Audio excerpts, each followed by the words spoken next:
শুরুতে থাকছে দেশ বিদেশের সংবাদ শিরোনাম। তুরস্কের সঙ্গে যৌথ ড্রোন কারখানা হবে বগুড়ায়। এবার দেখবেন বিস্তারিত।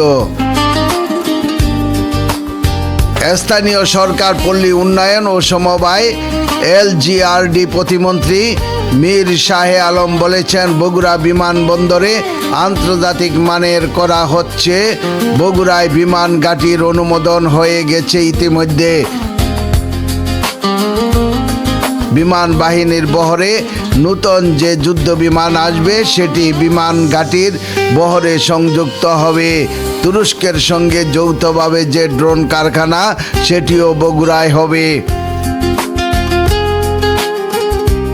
বৃহস্পতিবার সচিবালয়ে Bangladesh secretariat reporters forum BSRF সংক্ষেপে এইসব কথা বলেন তিনি। তুর্কির সাথে যে জয়েন্ট ভেঞ্চারে এটার ফ্যাক্টরি বা ইন্ডাস্ট্রি বগুড়া ওই বিমান ঘাটির সাথেই হবে। স্থানীয় সরকার প্রতিমন্ত্রী বলেন, উন্নয়নের বিষয়ে আমার পাগলামি রয়েছে।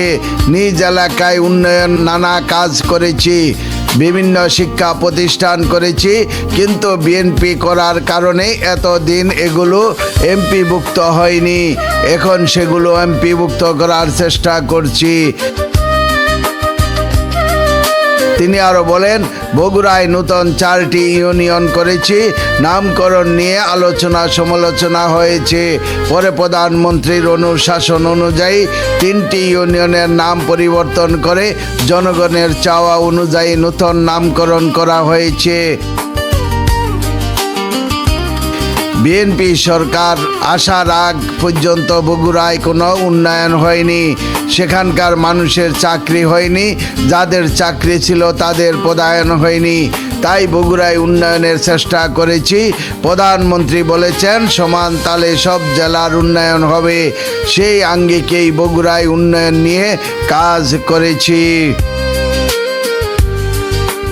প্রতিমন্ত্রী বলেন, আমাদের সন্তানরা কিছু করলে নানা সমালোচনা হয়।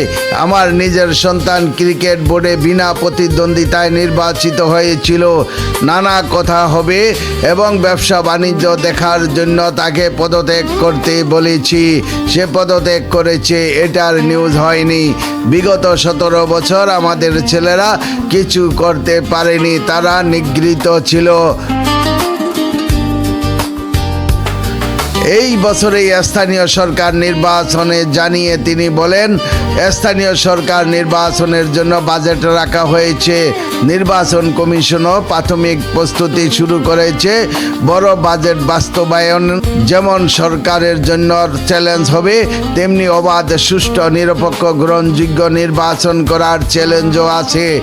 সব চ্যালেঞ্জ যেন অতিক্রম করতে পারি, সেই জন্য দোয়া চাই।